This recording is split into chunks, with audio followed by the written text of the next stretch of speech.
Friends, last class में हमने methods of formation देखे नाइट्रो एल्केन्स के। हमने इनको सबसे पहले सिंथेसाइज किया नाइट्रो एल्केन को, और उसके बाद एल्किल नाइट्राइड को। नाइट्रो एल्केन के लिए हम इसमें देते हैं HNO2 और when it react with alkyl halide और NaNO2 और KNO2 की प्रेजेंस में एल्किल हाइड्राइड जब रिएक्शन करता है इनसे तो एल्किल नाइट्राइड बनते हैं। उसके बाद हमने नाइट्रीकरण स्टार्ट किया। नाइट्रीकरण में हमने देखा कि उच्च ताप पर लगभग 300 डिग्री सेंटीग्रेड पर एल्कीन HNO3 से क्रिया करके मुक्त मूलक क्रिया विधि द्वारा नाइट्रो एल्केन बनाते हैं। और देखो, यदि हम अधिक कार्बन श्रृंखला वाली कोई भी एल्केन लें और उसका नाइट्रीकरण कराएं तो हमें विभिन्न नाइट्रो एल्केनों के मिश्रण प्राप्त होते हैं अलग अलग मात्रा में। बेंजीन के नाइट्रीकरण कराया फिर हमने सांद्र HNO3 की उपस्थिति में। तो पहले इनमें क्या होता है, सांद्र HNO3 की रिएक्शन से NO2+ नाइट्रोनियम आयन एक इलेक्ट्रॉन नहीं बनता है, जो बेंजीन पे अटैक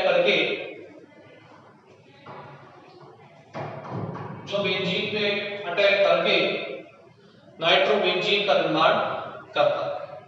हमने देखा मध्यवर्ती कैसे स्थायी होता है नाद के द्वारा नाइट्रोनियम आयन। और देखिए, नाइट्रीकरण के लिए हम अलग अलग अभिकारक काम में लेते हैं। सबसे पहले नाइट्रीकरण के लिए हम काम में लेंगे, सबसे पहला नाइट्रीकरण के लिए काम में लेंगे शांत नाइट्रिक अम्ल। क्या काम में लेंगे? शांत नाइट्रिक अम्ल। इसकी उपस्थिति में देखो कैसे नाइट्रीकरण होता है। शांत नाइट्रिक अम्ल की उपस्थिति में देखो HNO3 को हम ऐसे लिखते हैं, ये HNO3 जब आपस में रिएक्शन करते हैं दोनों मॉलिक्यूल, तो ये एसिडिक प्रोटॉन है। ये प्रोटॉन कहां जाएंगे? Sp+, Sp-। ये प्रोटॉन इस ऑक्सीजन के लोन पेयर पर शिफ्ट होंगे क्योंकि इसकी प्रॉपर्टी एसिडिक होती है। तो ये प्रोटॉन रिलीज करेगा, इस प्रोटॉन को ये ऐसे प्रोटॉन जाएगा और इस प्रोटॉन को ये ऑक्सीजन ग्रहण करेगा। इससे क्या बन जाएगा?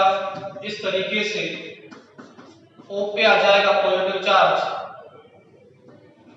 ठीक है, और ये NO2 और बाहर निकल जाएगा ये नाइट्रेट आयन। अगर इस केस में क्या होगा, ये नाइट्रेट अब ऑक्सीजन पे आ रहा है पॉजिटिव चार्ज, इसकी तीव्रता N से अधिक है, तो ये वाटर के रूप में बाहर हो जाएगा, तो H2O बाहर हो जाएगा और बन जाएगा ये NO2+ नाइट्रोनियम आयन। क्या बन जाएगा? Nitronium ion.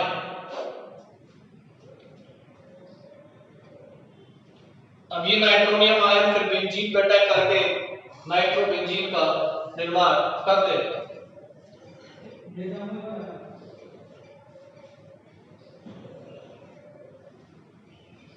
ये नाइट्रोबेंजीन का निर्माण कर देगा। तो देखिए, कुछ यौगिकों का नाइट्रीकरण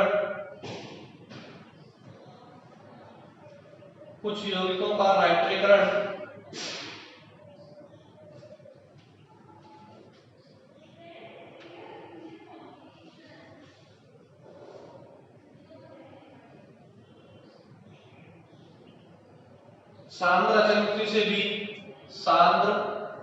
HNO3 से भी संपन्न कराया जा सकता है। उस स्थिति में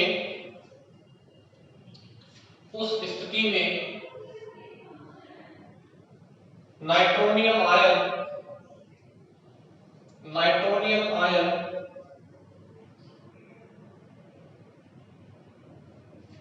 निम्न साम्य के अनुसार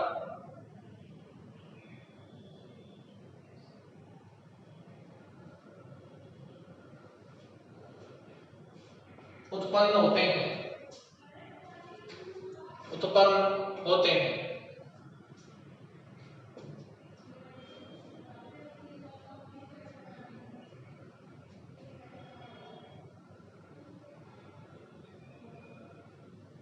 ठीक है,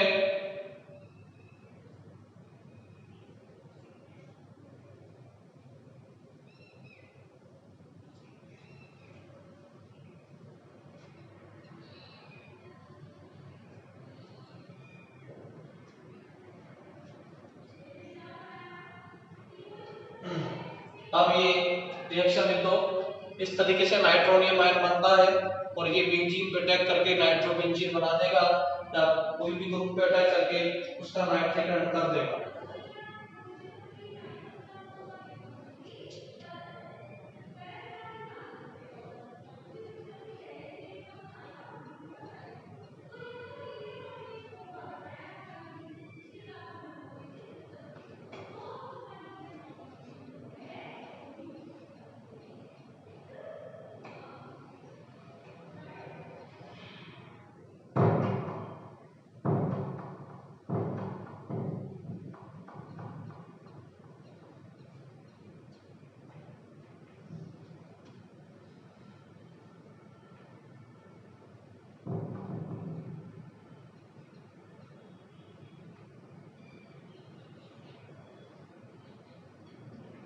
अब देखिए,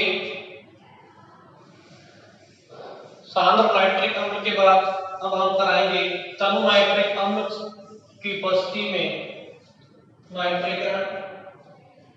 तो नेक्स्ट है तनु नाइट्रिक अम्ल से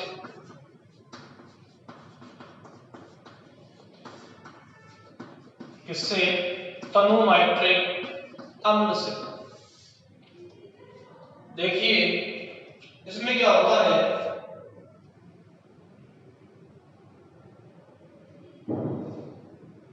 हम नाइट्रस अम्ल को काम में लेते हैं। नाइट्रस अम्ल होता है HNO2 और HNO2 को हम ऐसे लिखते हैं, ये क्या है? HNO2 नाइट्रस अम्ल। ठीक है, साथ में क्या लेते हैं? HNO3 तनु HNO3 दो मॉलिक्यूल लेंगे। तो नाइट्रस अम्ल मिला दिया नाइट्रिक अम्ल में कुछ मात्रा में। ठीक है, तो क्या होगा? ये अम्लीय है, ये यहां से प्रोटॉन देगा, यहां से दो प्रोटॉन निकलेंगे, यहां से ये OH वाटर के रूप में बाहर हो जाएगा H3O+ के रूप में, और यहां से क्या बन जाएगा? ये NO+ नाइट्रोसोनियम आयन। ठीक है, तो क्या बन जाएगा? देखो, ये नाइट्रोसोनियम आयन प्लस में H3O+ और साथ में दो मॉलिक्यूल नाइट्रेट आयन के बाहर निकलेंगे। यहां से दो प्रोटॉन निकलेंगे, वो दोनों लोन पेयर पे जुड़ जाएंगे, और यहां से जब ये बॉन्ड टूटेगा तो ये नाइट्रोसोनियम आयन बन जाएगा। ठीक है, तो इस तरीके से ये नाइट्रोसोनियम आयन बन जाएगा NO+। इसको हम बोलते हैं, इस NO+ को हम बोलते हैं नाइट्रोसोनियम आयन।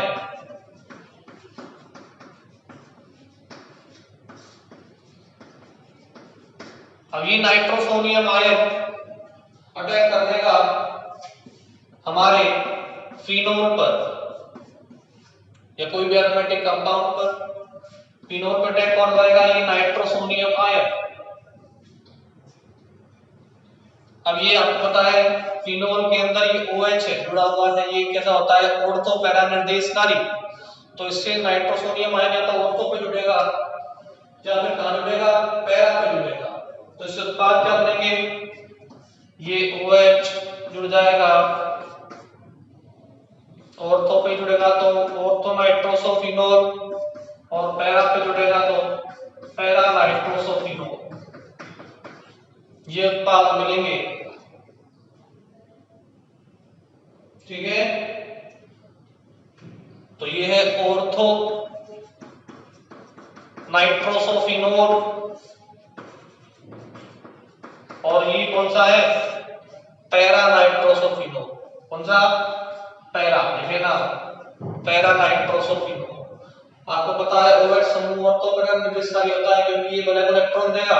इससे क्या होगा, वैलेंस इलेक्ट्रॉन देकर ऑर्थो और पैरा स्थिति पे नेगेटिव चार्ज आता है, यानी कि OH समूह ऑर्थो पैरा निर्देशकारी होता है। ऑर्थो पैरा का घनत्व ज्यादा हो जाएगा तो इस पे कोई भी इलेक्ट्रॉन नहीं कांटेक्ट करता है ऑर्थो पे या पैरा पे। ये क्या है, हमारा नाइट्रोसोनियम आयन इलेक्ट्रॉन्स नहीं कहां जुड़ेगा, ऑर्थो पे या पैरा पे। अब ये बन गया। तो देखिए, कुछ सक्रिय यौगिक जैसे फिनोल का नाइट्रीकरण, कुछ सक्रिय यौगिक जैसे फिनोल का नाइट्रीकरण तनु HNO3 से, यानी कि फिनोल के नाइट्रीकरण के लिए क्या काम लेते हैं, तनु HNO3। तो देखो, कुछ सक्रिय यौगिक जैसे फिनोल का नाइट्रीकरण तनु HNO3 से किया जाता है, तनु HNO3 से किया जाता है। इस अभिक्रिया में NO2 प्लस के स्थान पर NO प्लस ब्रैकेट में लिख दो nitrosonium ion, NO plus bracket में लिख देंगे नाइट्रोसोनियम आयन इलेक्ट्रॉन स्नेही के रूप में कार्य करता है, इलेक्ट्रॉन स्नेही के रूप में कार्य करता है, जिसके परिणाम स्वरूप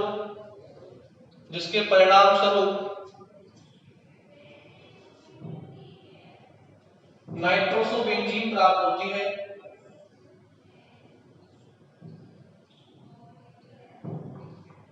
इसके परिणाम स्वरूप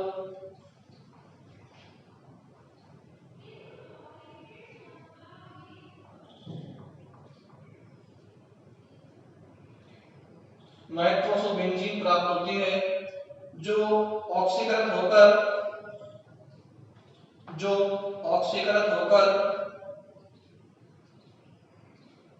नाइट्रोबेंजीन बनाता है, जो ऑक्सीकरण होकर नाइट्रोबेंजीन बनाता है। अगर हम बेंजीन लेंगे तो क्या बन जाएगा, नाइट्रोसोबेंजीन, और उसके ऑक्सीकरण से क्या बन जाएगा फिर, नाइट्रोबेंजीन। अगर हम फिनोल लेंगे तो उससे बन जाएगा नाइट्रोसोफिनोल, ऑर्थो नाइट्रोसोफिनोल और पैरा नाइट्रोसोफिनोल।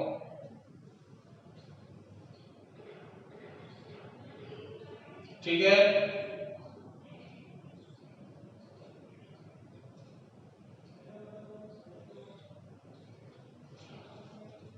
अब ये रिएक्शन लिख लीजिए। पहले तो नाइट्रोसोनियम आयन बनेगा, फिर वो बेंजीन पे या फिर फिनोल से रिएक्शन करेगा।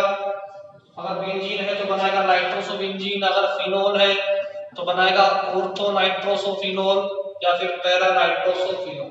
अब देखो, ये ऑर्थो और पैरा नाइट्रोसोफिनोल का आगे वापस करेंगे ऑक्सीकरण HNO3 से, इससे क्या बन जाएगा, ऑर्थो नाइट्रोफिनोल या फिर पैरा नाइट्रोफिनोल। ठीक है, तो यहां तक लिखे आप।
अब देखिए अगले स्टेप में क्या होगा, ये ऑर्थो या नाइट्रोफिनोल या पैरा नाइट्रोसोफिनोल, मान लीजिए हमने यहाँ पर ये पैरा नाइट्रोसोफिनोल ले लिया, तो इसका कराएंगे हम वापस ऑक्सीकरण HNO3 से, जिससे ये यहाँ से ऑक्सीजन लेके यहाँ से फिर HNO2 बाहर हो जाएगा, नाइट्रस अम्ल एक और HNO3 से यहाँ चला जाएगा, बाहर क्या निकल जाएगा HNO2 नाइट्रस अम्ल, और यहाँ पे क्या बन जाएगा नाइट्रोसोफिनोल से पैरा नाइट्रोफिनोल, इसका नाम है पैरा नाइट्रोफिनोल।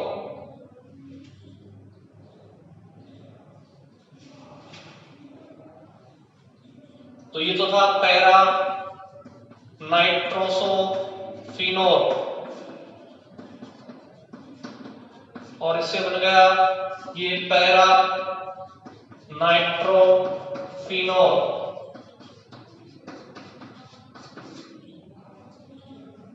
ठीक है, तो इस तरीके से हम फिनोल का नाइट्रीकरण कराते हैं तन HNO3 से। पहले तो बनाएंगे नाइट्रोसोफिनोल, और फिर वो नाइट्रोसोफिनोल के ऑक्सीकरण से क्या बन जाएगा नाइट्रोफिनोल। अगर हम ऑर्थो लेंगे तो ऑर्थो नाइट्रोफिनोल बन जाएगा। तो इस तरीके से हम इनका नाइट्रीकरण कराते हैं।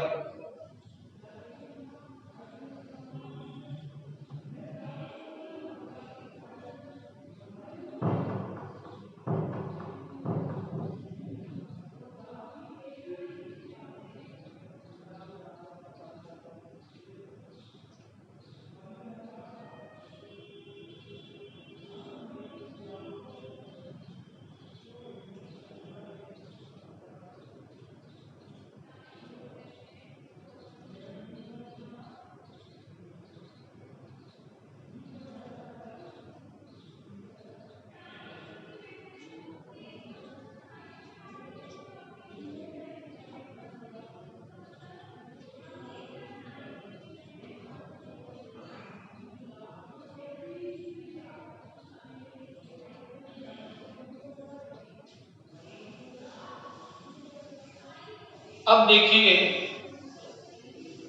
दूसरा एक और नाइट्रिक कारक है, वो है एसिटिल नाइट्रेट। कौन सा? Acetyl nitrate. इसका यूज भी नाइट्रीकरण के लिए करते हैं हम, एसिटिल नाइट्रेट।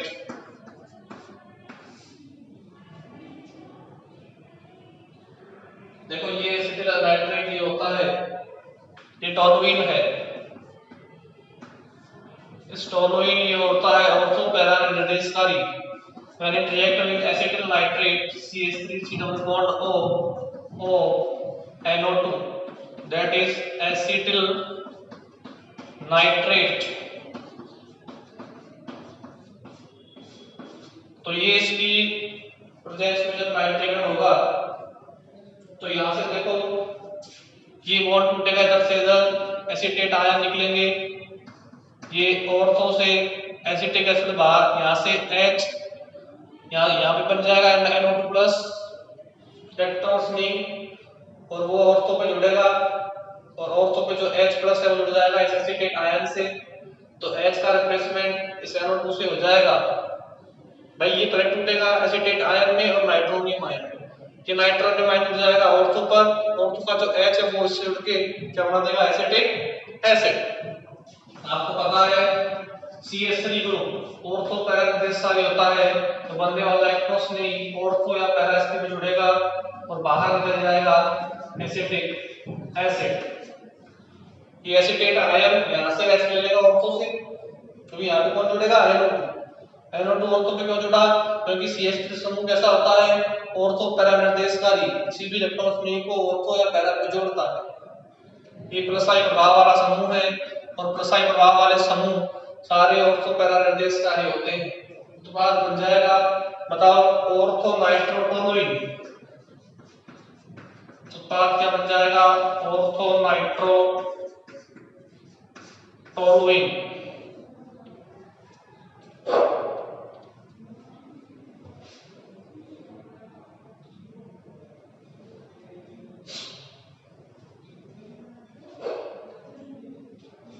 तो लिखिए इसकी सहायता से किसी एरोमेटिक अणु में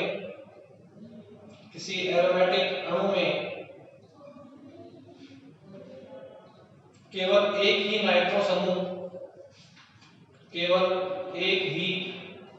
समूह प्रवेशित कराया जा सकता है। ठीक है, ये एग्जाम्पल लिख दो।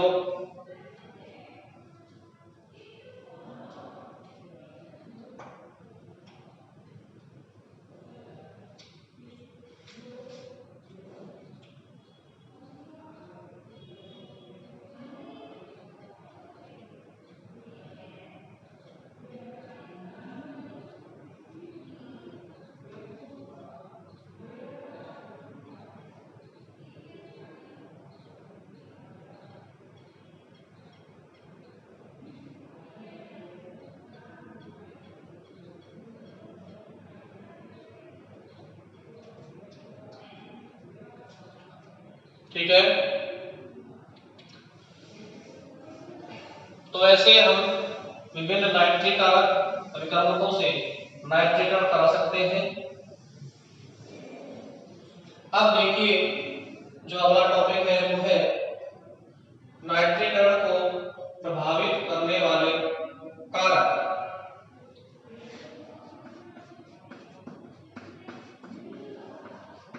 नाइट्रीकरण को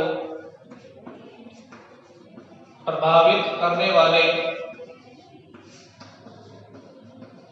कारक।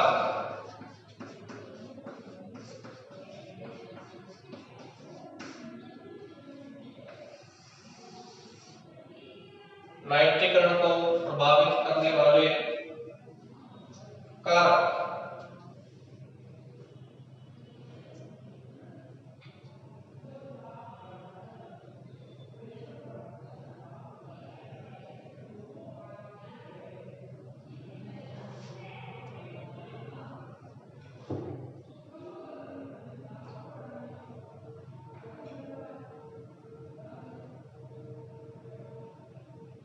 देखिए आपको पता है जो नाइट्रो समूह होता है वो -I प्रभाव वाला होता है और -M प्रभाव वाला होता है।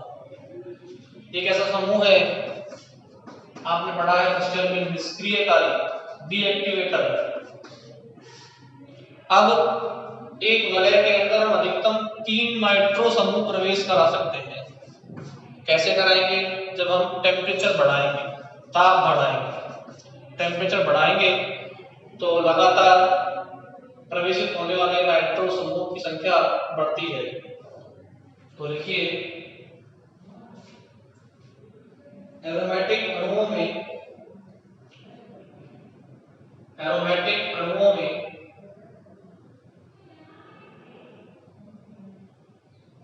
नाइट्रो समूह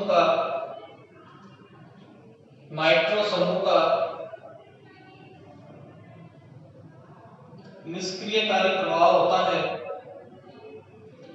निष्क्रियकारी प्रभाव होता है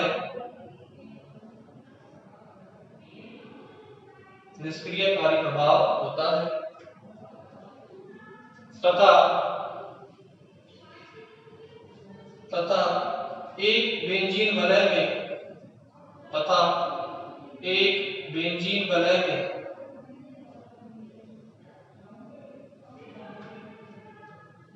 अधिकतम 3 नाइट्रो समूह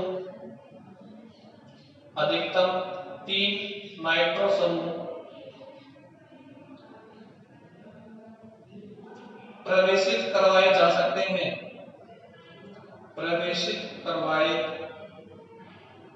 सकते हैं।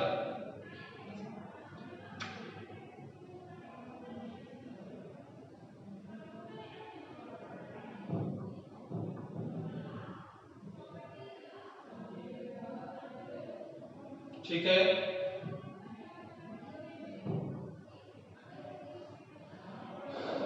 देखो एक अणु में कितने नाइट्रो समूह, एक अणु में कितने नाइट्रो समूह प्रवेशित कराए जा सकते हैं, प्रवेशित कराए जा सकते हैं। यह निम्न कारकों पर निर्भर करता है, यह निम्न कारकों पर निर्भर करता है। तो कौन कौन से कारक हैं जिन पर हमारा नाइट्रीकरण निर्भर करेगा वो हम देखते हैं।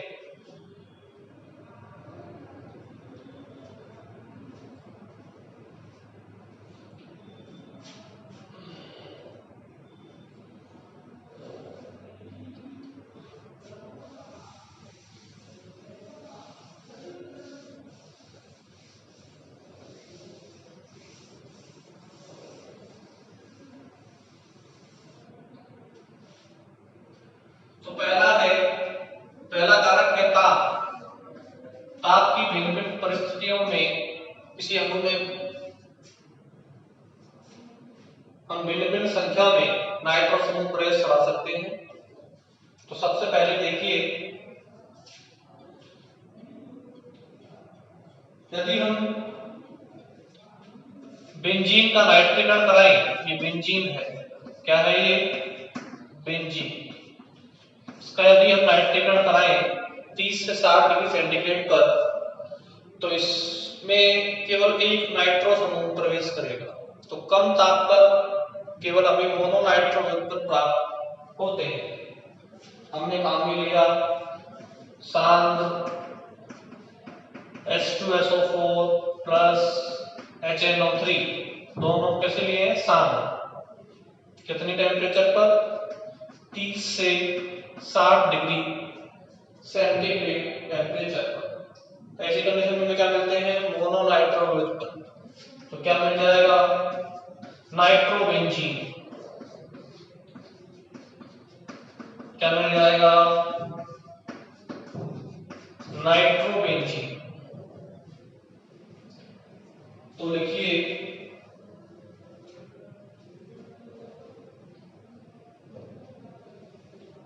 यदि किसी एरोमेटिक अणु का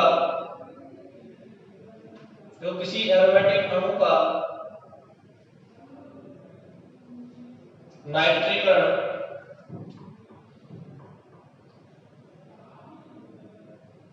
ताप पर निर्भर करता है, ताप पर निर्भर करता है,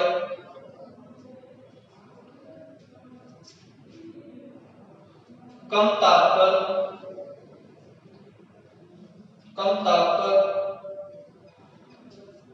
नाइट्रीकरण कराने से, कम ताप पर नाइट्रीकरण कराने से मोनो नाइट्रो व्युत्पन्न प्राप्त होते हैं, मोनो नाइट्रो व्युत्पन्न प्राप्त होते हैं।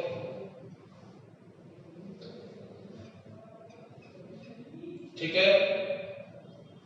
तो बेंजीन से क्या बन जाएगा? नाइट्रोबेंजीन। बराबर।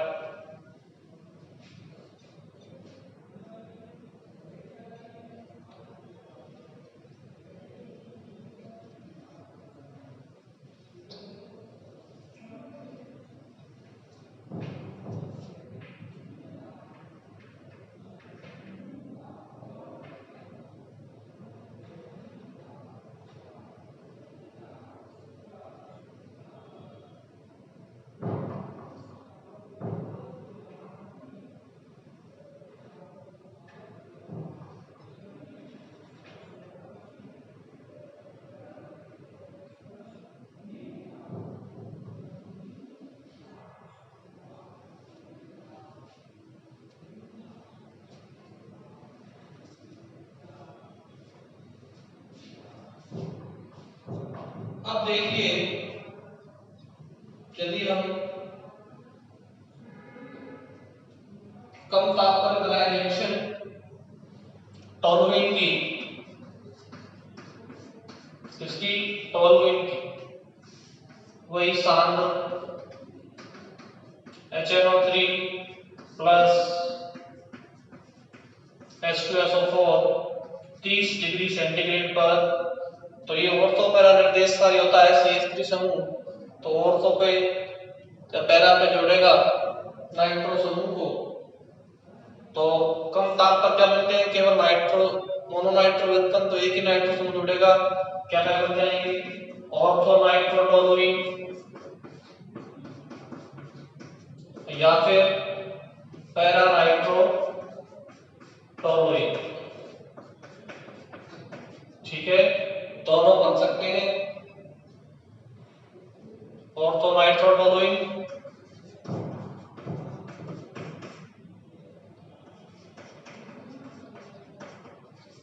या फिर पैरा, लिख देना पैरा नाइट्रो टोलुइन। तो कम ताप पर क्या मिलेंगे, मोनोनाइट्रो व्युत्पन्न, बेंजीन लेंगे तो नाइट्रो बेंजीन, टोलुइन लेंगे तो ऑर्थो नाइट्रो टोलुइन या फिर पैरा नाइट्रो टोलुइन।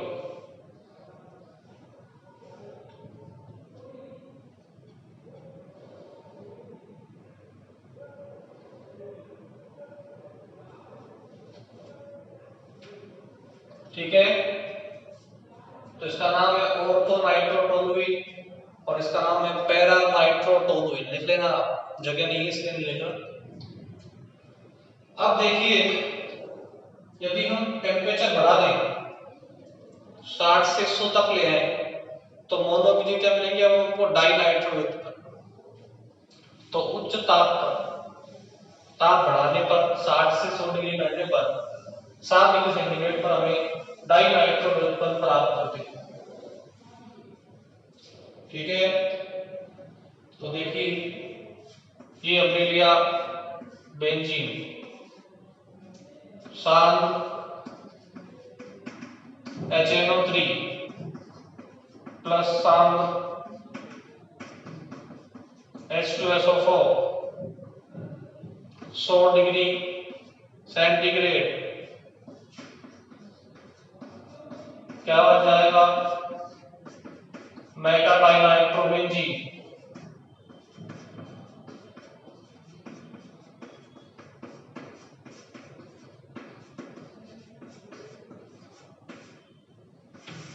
क्या बन जाएगा, मेटाडाइनाइट्रोबेंजीन। ठीक है,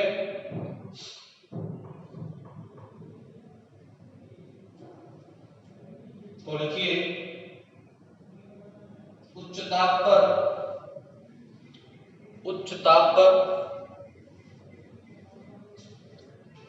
लगभग 100 डिग्री सेंटीग्रेड पर, लगभग 100 डिग्री सेंटीग्रेड पर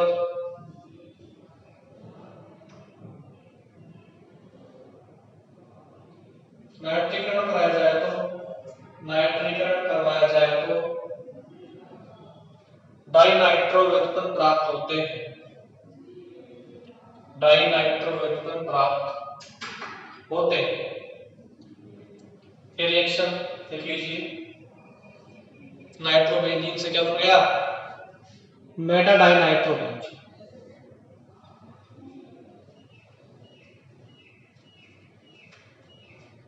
बेंजीन से क्या हो गया, मेटाडाइनाइट्रोबेंजीन। 100 डिग्री सेंटीग्रेड पर बन जाएगा।